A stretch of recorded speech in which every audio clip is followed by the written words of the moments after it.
This episode of Profiles in Risk is brought to you by InsurTech Connect Las Vegas. The legendary ITC is coming back to Vegas October 14 to 16 at the Mandalay Bay Casino. ITC is the largest InsurTech conference in the world by a long shot and the absolute cannot miss event of the year. We never miss it, neither should you. Register today using our discount code INSNerd200. Again, that's INSNerd200 and see you in Vegas, baby. And when you're there, look for me. I'm the guy with the red top hat and ask me for a magic trick. Hello and welcome to Profiles in Risk. This is your extremely sleep-deprived host, Tony Cañas. I was at the Rice Leadership Summit, Rice Insurance Executives in Fort Lauderdale, which has become a ITC level party. And I did not sleep last night. About 90 minutes on the flight back to Atlanta, Georgia. Today I have with me Joe Sigona, Head of Business Development at MGM Technology Partners, US. Joe, thank you for joining me today. How's it going? Hey, thank you for having me, Tony. It's going pretty good. I'm slightly less sleep deprived, but I understand the conference game can get a little bit rough. Oof. My conference season was long. It was Yeah. great. Historically, this would be the end of my conference season. I have a couple more stops. I will be well, first of all, next weekend, I will be doing Magic Camp at the Very Jeff nice. McBride School of Magic and Mystery, which is a 4-day program, very hands-on. And in July, I will be doing the first IBA Future Fest, Insurance Business America Future Fest Yeah. in Santa Monica, California. We'll see how that goes. Way late in the season, in late Okay. July or What mid-July. about ITC? ITC's out in the Oh fall. yeah, no, yeah, no. We're talking like spring and summer. Of course, in the Okay. fall, I will be back out in my usual All bunch of right. different and of course ITC. Oh, Yeah. the guy like yes, ITC is my Super Bowl.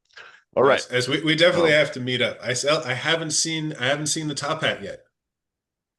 what? That so the red one is all the way over there, but I That's digitally, I've seen it. I, oh I okay I okay want okay I need to see it in person. Oh, okay this is because a new one though.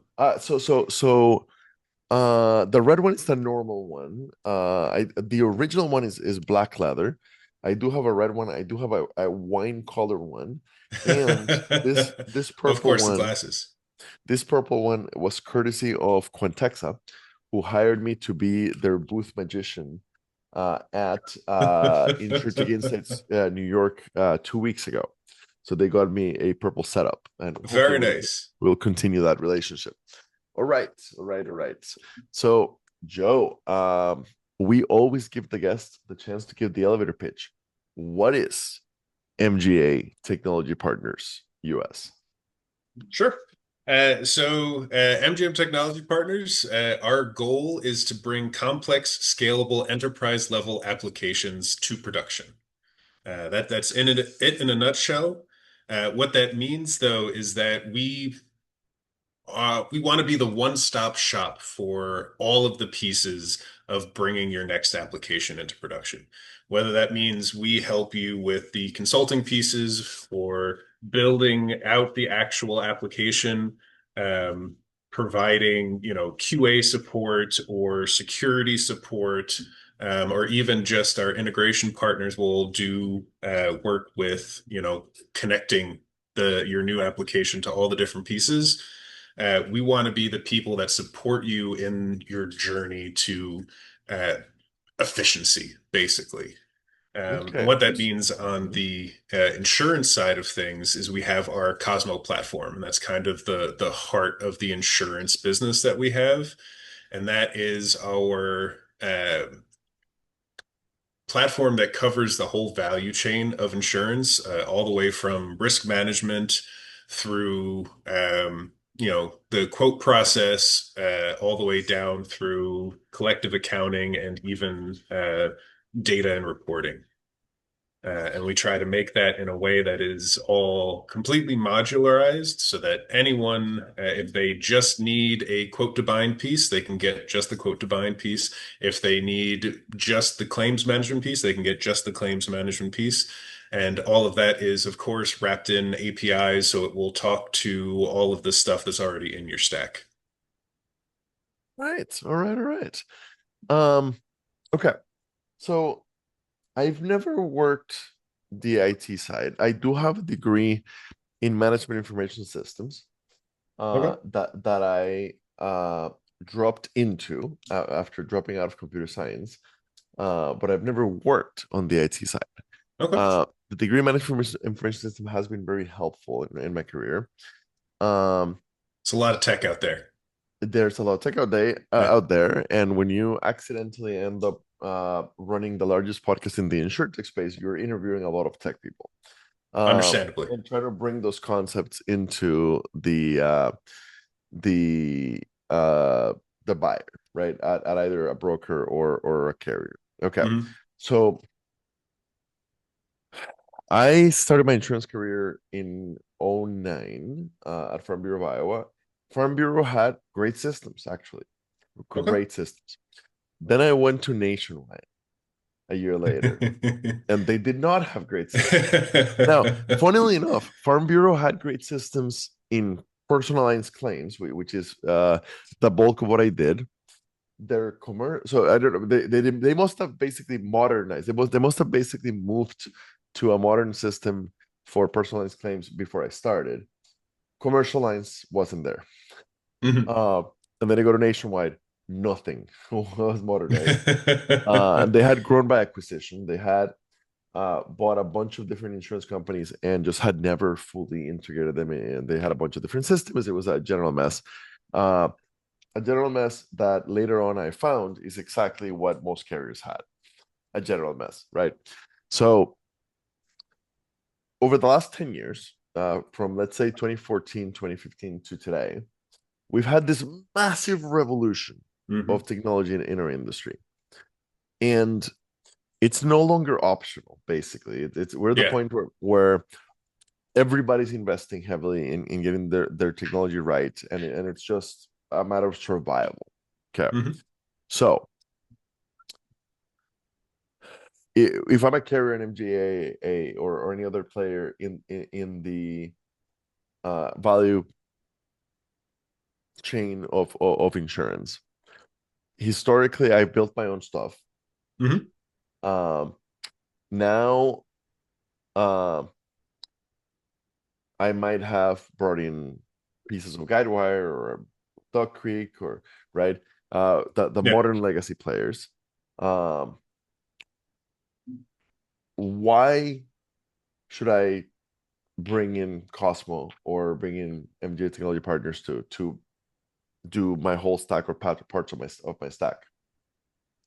So the biggest thing that we offer, it's usually twofold the way that I talk about our USPs.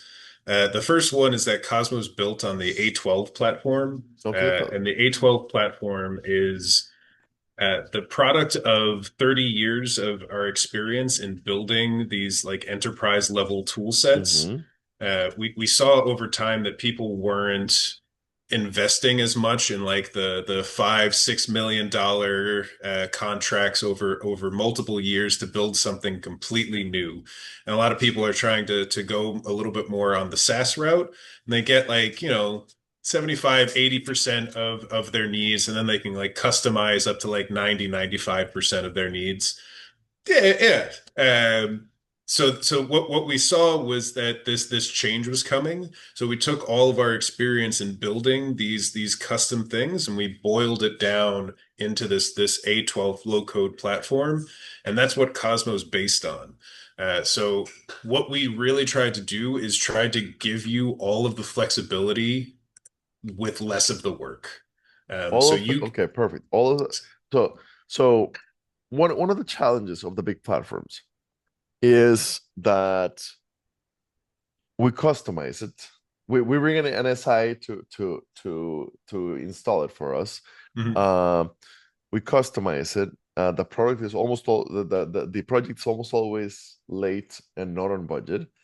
Uh, Yeah. and we are getting like for example at Nationwide, and I love Nationwide. It just so happened that it's where I saw a lot of this happening because it's where I Mm. got to see behind the curtain while I still worked at the carrier world.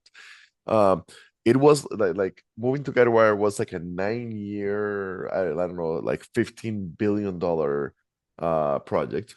And as they're getting towards the end of it, well, now it's Guidewire. Now we need to move to Guidewire Cloud, and now we've customized the crap out of this thing. Yeah. And now, like every time a new update comes out, it's a ton of work to actually get us on the update because of the customization. So all of the flexibility, that's a big promise and a really nice promise, Mhm. right? So yeah, tell me about that ability to be flexible. Yeah. Uh, So the first thing is to address that oh, we got to the, end of the project, but now we have to do a whole new project to migrate to the newest thing. One of the things that we really did with the A12 platform and therefore Cosmo is we separated the business logic from the underlying tech stack. okay, So uh-huh. so we everything is model based. So we basically have it's basically these big JSONs that contain all of the logic, the business logic, and it's just a list of fields and a list of rules on how those fields should act. And that's generally, we only want the people who know the business interacting with those pieces. The Okay. actual tech stuff, like the stuff that runs in the background that lives in, a server or a cloud, that stuff is all open sourced and it's all interchangeable as long as, whatever language, whatever platform this happens to be living in or on, can read text. It should be able to process all of those rule sets that we have. So the business logic, you build all of that out up front, and you can plug and play whatever tech piece you want underneath it behind the hood. And that's what the tech team then has to deal with. They no longer have to, have a new release cycle every time someone in business wants to add a new field or regulations change and, the calculation of a particular field. You don't have to go to your tech guy to update that anymore. That's your one guy who knows the business, who knows what changed exactly, and he makes that change and can push it up himself. All right, all right. So no more. Okay, so that's pretty awesome. Okay, Yeah, so separating the tech stack from the business logic and yeah, allowing the business to own the business logic. I will never forget again at Nationwide when I went to the financial leadership rotation program, and this was a long time ago. This was 2012. Um, but I remember sitting with one of the leaders in marketing and that leader saying, I have never requested a change to the system and have the quote come back at less than $500,000. Right. So like fixing a comma, like fixing a comma yeah, because regulation changed or right, be, right, like a very minor change, ton of money yeah, because they had to fix 15 layers of old software that had been yeah, pancaked on top of each other, right? yeah. I'm sure that they've ripped that band-aid out by now, but Hopefully. That's hopefully I've seen a bunch of legacy code floating around, especially in the insurance and like the fintech space. we as an industry we have a lot of COBOL, a lot of Fortran. We don't have a Yeah, lot of yeah. COBOL programmers left. We keep hiring them out of retirement We into actually have one. at Nationwide. I remember and this was very early in my career. I don't think I was in FLRP yet. I was like an underwriter. I had just gone from claims to underwriting and at Des Moines, Iowa. And I remember chatting with somebody and them being them saying I live in Dallas. And I'm like, oh, okay. No. How often are you here in the Des Moines office? And they're like, I fly in every Monday, I fly back home every Friday. Um, Oh. and Okay. I'm like, that seems an expensive way to do business. Why wouldn't Nationwide just hire a local person? And then the more that I chatted with them, the more I and they were old, the more that I realized He was the that only person. they were a retired COBOL programmer Yeah. who had worked for the company, had retired, and they still needed COBOL, right? Yeah. And that, He's like only one with the keys still to the system. exactly. So like they have him as a consultant, and he flies in every week Yeah. because he's the only right. And uh, so yeah, we've hopefully gotten away from that level of craziness.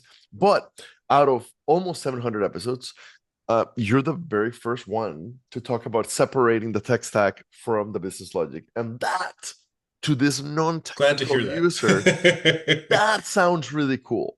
Yeah. Okay, so how long has MGM been doing insurance development? And has it always had that separation of the tech stack and the business logic? So it has not. So Okay. the A12 platform is relatively new. Uh-huh. We've been working in insurance probably over a decade, I say, but Perfect. the original business that we had in insurance was all of like the custom development stuff. So like Mm-hmm. we would go in, we would, be with them from the beginning of the process, requirement gathering, the actual like, building out of whatever platform custom piece that they needed to do. Mm-hmm. And then maintain it over time with them and over years be working with them. But now as everything's shifted and we came up with the A12 platform, that's when we use that A12 platform now for the basis of a bunch of different other offerings that we have, Cosmo included. And that's now 4 years, three years. Yeah. Yeah. Perfect. Perfect. Okay. Are you guys mostly life focused, PNC focused, health focused? Do you play in all verticals? It can technically go anywhere. That's like the flexibility really allows to go Uh-huh. anywhere, but where we really shine is P&C and specifically like the commercial insurance. Perfect. Like Perfect. Perfect. yeah, Okay. those really complex, 50-page contracts and stuff like that. That's where the platform really comes in well because you can do all of that logic separate from the tech stack, and you can have your business experts putting together those contracts piece by piece in this rule set, which are about as complex. If you can handle an Excel spreadsheet with Excel formulas and stuff like that, if you could do a VLOOKUP, you can probably put together a business set rule model for the Cosmo platform. That is fantastic. All right. All right. All right. Okay. So, um, usually, if there is such a okay, there might not be. It, is there a type of client? So PNC commercial. Mhm. Uh, are they generally bringing you in for, hey, what I'm really hurting in is my claims piece, or what I'm really hurting in is my policy management piece? Or does it vary a ton? What gets you in the door first? So I think that what gets us in the door, I'm going to stick on the Hmm. flexibility stuff, is that we can cover these pieces that work differently in different places. Hmm. So like we have like a lot of international customers that we Oh, work okay. with, Uh-huh. where we build these platforms that function differently depending on which brokers on the platform, which country you're in, which on in the US, which state you're in, because like all of Uh-huh. the taxes and everything work Yep. differently in all the states and all the rules and regulations and stuff. And that's some of our best success stories is we started over in Europe where we did something really well that functioned in a couple different countries in Europe, and they're like, Hmm. "Hey, we have a U.S. branch And basically each of the states in the US is basically like its own little country. 57 Can regulators. can we roll this out across all that? We're like, yeah, no problem. And then we help them build out the US branch. So is the company London based originally? This particular example that I had in my head, that was Allianz. Oh, okay, Uh, okay, okay, okay. yeah. Okay, So Germany based, and then came over here, and we have some stuff. okay. And And I guess technically we're working with ARC a little bit now too. fantastic. That now, MGM Technology Partners is US based. So at MGM US, we have it is a wholly owned subsidiary here in the U.S. So we are a U.S. company, but Hmm. we are part of the MGM group. That's MGM Technology Partners, MGM Integration Partners, Security Partners, Consulting Partners, and that's all started over in Germany, but we're pretty international now. We have Perfect, perfect, perfect. All right, all right, all right. If set. you if you love that Beamer or that Mercedes Benz, Yeah, right? no, that's German If engineering. if German engineering is your thing, and you would love to have that running the insurance business, No. this is the way to do it, and you can try it modularly. And Uh, that's mhm. actually, so I said Okay. before we had the two big USPs. The second one is so there's a whole new push here in the US for the data privacy, data security, and all of these Uh-huh. things. Another one of our verticals is the public sector, and Uh-huh. we're a trusted partner of the German government. So if we got all of the data security and data privacy stuff done for the German government, we'll handle whatever requirements you guys have over here. Fantastic. Even with 57 different regulators. Yeah, All right. All right. Perfect. Perfect. Okay. So, right. So my friend that runs claims at, I'm thinking of a specific carrier, but let's make one up. At Erie Insurance. I don't happen to be friends with the guy who runs claims at Erie. But they see you on the podcast, they give you a call, they want to see what you guys do, because they're, and this is a hypothetical example, because they have guide wire in general, but they don't love claim center. yeah. uh what does the implementation look like? Like, can you have us up and running in 3-4 months? What does that kind of look like? So What is that honestly, process? the most complicated piece is Mm-hmm. usually figuring out where we need to connect to and getting, the data into from and into the right places. Mm-hmm. So I would say, depending if it's really a straightforward claims process and you guys have exposed, data endpoints that we can easily get to that has understandable data structures, sure, we could definitely have, something up and running in 3-4 months. If it's, if we have to go between multiple different, mainframes and you have, different data formats all over the place and we have to send it to a bunch of different places and, there's some, email processing, PDF document reading that we have to figure out. That'll take a little bit longer. However, we can do all of those things. Perfect, perfect, perfect. Okay, so implementation will depend largely on where you are, Sure. but we can handle it. Okay. Um, and I'm looking at the website, Kev. Hmm. So integrated services portfolio. Yeah. Um, these are consulting, requirements engineering, software modeling, software development, UI UX, security, quality assurance, integration, cloud, and more. Hmm. Um, Like I said, one-stop shop. one-stop shop that can handle the entirety of taking over, not taking over, the entire of replacing one piece of how we run the business. Sure. Perfect, perfect, That's perfect, the is we're a one-stop shop, but you don't need to get everything from us. We play perfect. real well with others. Like I said, Modular, play really well with others. Okay, yeah, everything is integratable. We if you want just a piece, if you want just the consulting, if you want just some integration work, that's what we'll do whatever you need. okay. So we talked about Cosmo. Hmm. Um, we have. So I'm looking at the products area. So we talked about Cosmo. We talked about security, European level security. Yeah. Um, we have not talked about cloud, but everybody's cloud nowadays. So I don't think there's anything sexy to talk about in the cloud side, probably. But you have not talked about the low code side because I see that you guys have a Well, focus on low code. so that's the Yes. A12. Oh, okay. Okay, perfect. Yeah. Okay, perfect.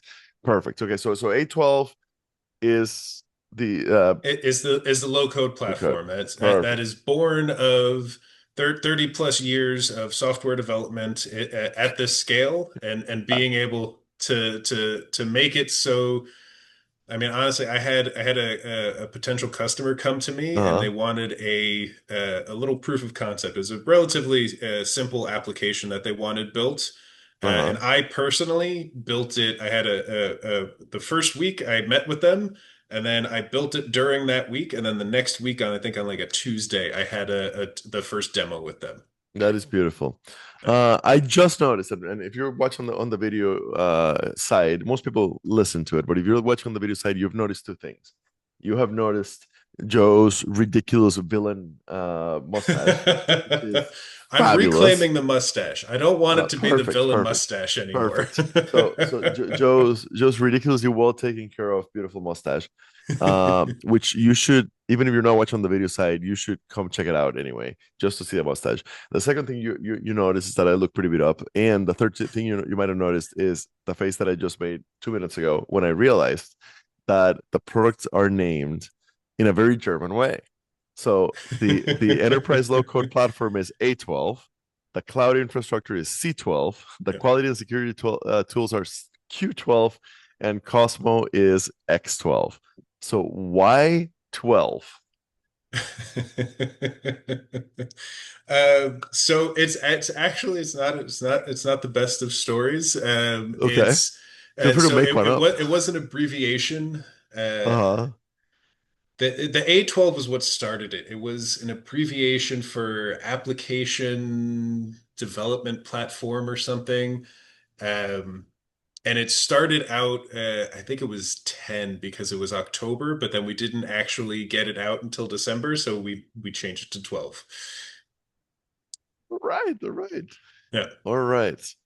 All right. Okay.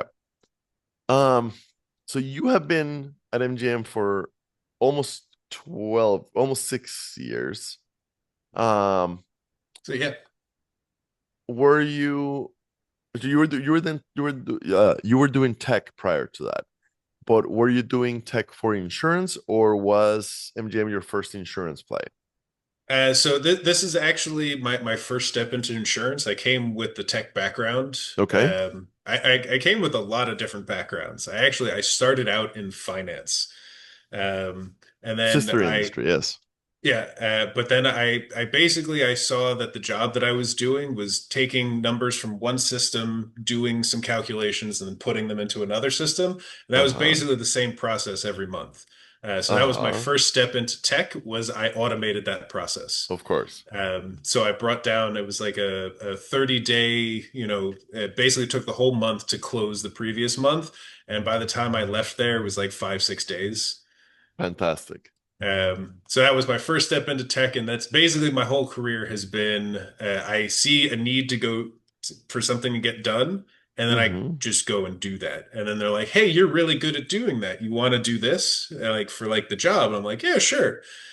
So since then, so I started in finance and accounting. Then I went to analytics, back end development, front end development, back into analytics, and then big analytics, like PySpark, Scala, and all that stuff. Then I went to business analyst analysis, and then consulting, and then business development. Okay. So there are so many tech providers in the Mhm. insurance insurtech world. What what keeps you at MGM? I mean, it's 6 years is a long time Yeah. in the tech world. So there's a couple of things. One of the things is that the people that I work with here are all fantastic individuals. They're incredibly smart. A lot of them are like me. The one of the last projects that I was working on when I first started at MGM, I was working with a guy who was a doctorate in archaeology, a literal Awesome. rocket scientist, and masters in biochemistry. Who else was on that team? As a MGM really likes to have a view of people that have different viewpoints Okay. that can have different, you know, backgrounds and be able to come in and share those experiences and be able to think outside the box a little bit. Um, Fantastic. and then on top of that, one of the stories that I always tell about MGM is when I was in the hiring process, I was told this story, and that basically sealed the deal for me. At one point, MGM lost their biggest customer. It was like 40% of their business at the time.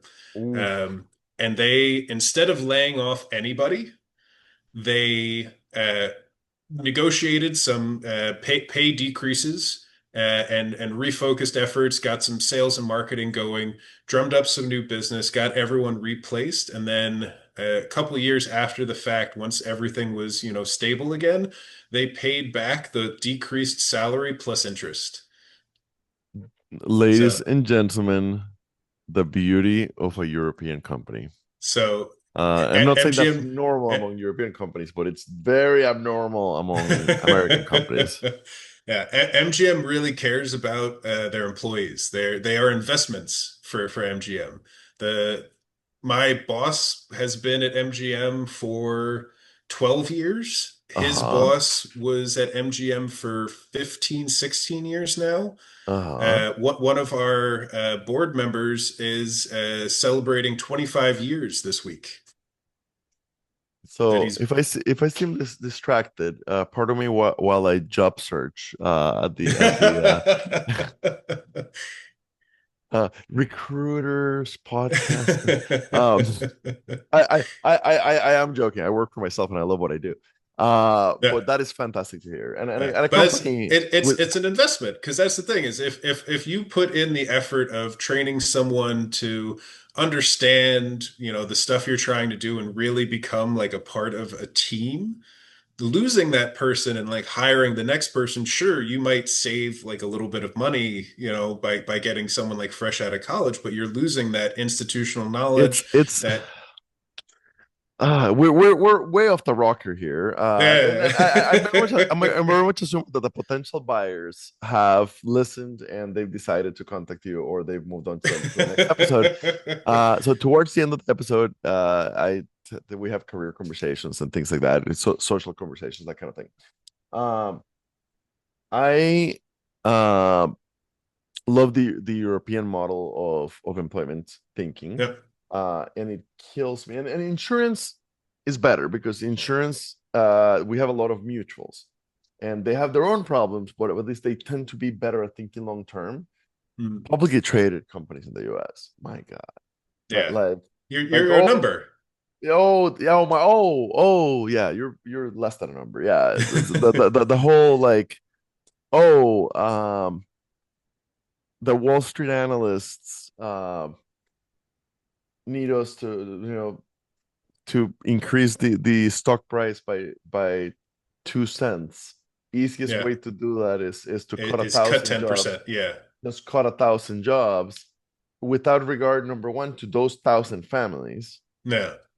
in a country with very little safety nets, and number two, even for the company itself, even for the shareholders. Yeah, that might be good for this quarter, Yeah. but are are those cuts going to make us worse in the long term, Yeah. right? And It's the the freaking unfortunate side effect of you have to yes. make those Oh quarterly my God. earnings. One of my favorite things about insurance is the fact that we have so many mutuals. And one of my favorite things about the insurtech side, which is where I spend a lot of my time nowadays, is that they're building something new, Mm. and they might want to IPO. They likely are looking for to be acquired, Some of them are bootstrapped, and not looking to be acquired. Um, but they're not slaves to the short-term stupidity of the market, Yeah. especially when it comes to employment side stuff that has real effects on real humans and real families that are working their butt off for you. Yeah. So yes, love it, love it, love it, love it, love it. Joe, a real pleasure. Uh, Pleasure here as well. which so we're recording this at the end of spring conference season. Yeah. Uh, do you already know which fall conferences you guys will be at for anybody that wants to meet the team in person?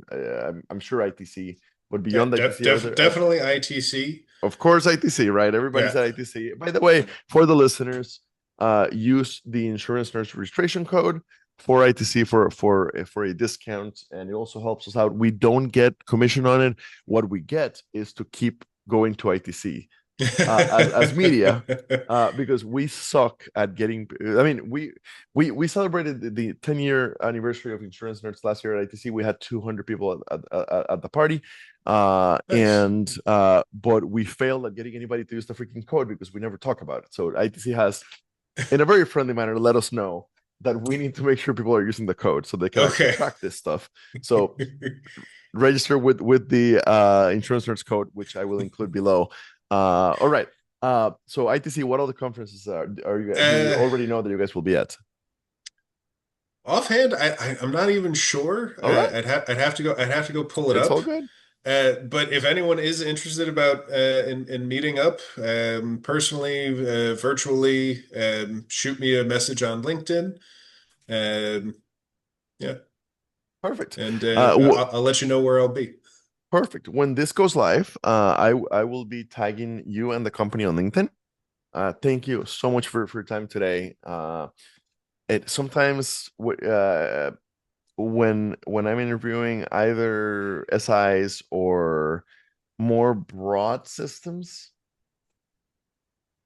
that feel like infrastructure. Hmm. Sometimes like when I look at what you guys do and we're about to start recording, even if I slept well the last night, I'm like, right?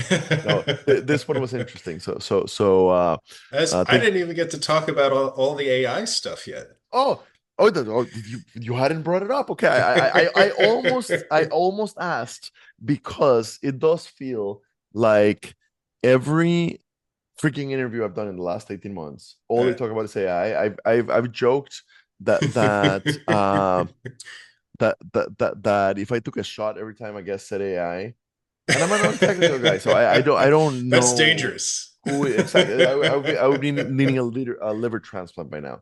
Yeah, Uh, so it is a lot worse than the blockchain era, which was the prior one, where yeah. about 1 in 2 of the guests would claim to be a blockchain company. Now it's just infrastructure. Nobody talks about blockchain.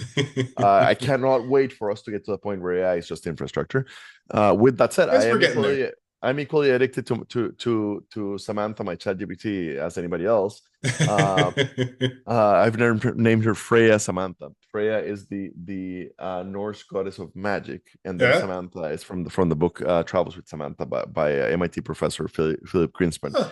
Uh, all right, so tell me about the how you guys are integrating AI into all your platforms. Okay, so I have one story, and I feel like it's good. It covers basically everybody in the market. Is everyone has a platform now? That's our platform included. And as say like a mid-sized broker, when you want to go and get your quotes and everything, you have to take all this information, you have to go and put it into the up to 300, 400 different platforms across all the different, carriers and stuff. And it's the same information and it's going to pretty much the same places, just slightly differently. Um, and it's everywhere in the market is, carriers have to do the same thing going back and forth. MGAs will have, similar issues with, all of their brokers and stuff coming in. And that's part of what our platform does, is that we want to help, kind of standardize some of this stuff. And, if the more people we bring onto the platform, the easier it is to integrate with other people and, make the data transfers easier, go faster. But to kind of smooth that and to get ahead of that adoption even, we have these AI assistants that we have now. And basically what that will do is that even with all of these platforms out there, the majority of the communication in the insurance industry is still happening just emails back and forth. Like, so it's much easier to send an email out to, 10 different carriers, all on BCC with all of the information that you need, a couple of PDFs of, the different details, and send that out to them and then get, the quotes that way. What our assistant does is it will live in your email, and rather than having to go through your email and pick out those 5 to 10 data points that you need from 50 pages of PDFs, back and forth of over a couple weeks of emails, and you can just say, give me the yearly revenue for the company, give me the insured amount, give me whatever, and it'll just take those things, it'll pull it right out for you. And then on the back end, we can connect that to whatever system that you have. So even if you have one of our systems, it's super easy. If you have another system, as long as it has an API, we can connect it and send that information to it. So rather than having to spend an hour reading through all of these documents to find your 5, 10 pieces, then spending the time typing or copying and pasting, that whole thing then becomes a 5 minutes. You check over the Fantastic. information and press enter. Fantastic. Fantastic. That's a fantastic actual use case, actually useful, where we don't care about the fact that it's AI, just the fact that it works, and it takes a business problem we have Yeah. and makes it better, And that's the much, thing much better. is we focus it too on your specific case. Uh-huh. Like, so it's not like you're getting some general, like it's not like you're feeding your documents to ChatGPT and asking them, give me a summary where they can make stuff up. This is trained specifically for insurance by insurance. So it knows your documents, it knows it'll get to learn the documents that, people are feeding it. So it will get better and more accurate as time goes on. Fantastic. Fantastic. All right. All right. So I'm afraid to ask, are there a whole bunch of other AI pieces that are coming that you can already talk about? I mean, so we have like, all of the usual stuff. So we have, chatbots and stuff. We have like different knowledge-based things, which honestly is fantastic. We implemented internally, and that's one of the things that I did to kind of prepare a little bit for this. Is I spent time talking to this chatbot to, give me a summary of, XYZ projects. What are, some talking points for this particular one? Give me the requirements list for this guy. And that's basically, it just sits on top of, we have an internal wiki page that has all this information in it. So rather than me spending, 2, 3 hours researching something, it takes, 10, 15 minutes. And of Beautiful. course, as far as the data and security stuff goes, this all lives locally. European level. Yeah. Fantastic, fantastic. All right, Joe. Thank you for your time today. Hey, It a has pleasure. been quite an enjoyable conversation. Much Sorry for more dragging so. it out a little bit No, no, longer no, than no, you no, no. intended. I'm a little bit out of it since I did not sleep much last night. That's it's fine, So man. thank you. Thank you for bringing it up. It's much worse when we finish recording and then I get an email 3 days later going like, "Hey, can we record another half hour because we forgot to completely talk about this whole," and then that creates a lot more trouble for me. Uh, Well, so I'm so glad I got it in there.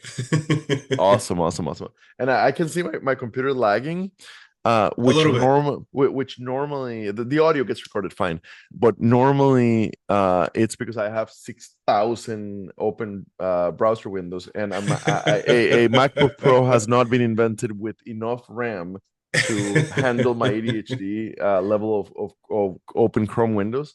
But in this case, I'm gonna make the joke that it's not the computer, it's Tony himself that's lagging because Yeah. of lack of sleep. As Uh, I'll let you go, man. Go take a nap, you recover a little bit, and uh, I hope to see you at the awesome. next conference. Most definitely. When this goes live, I will tag you and the company on LinkedIn. This has been Beautiful. fantastic. Thank you.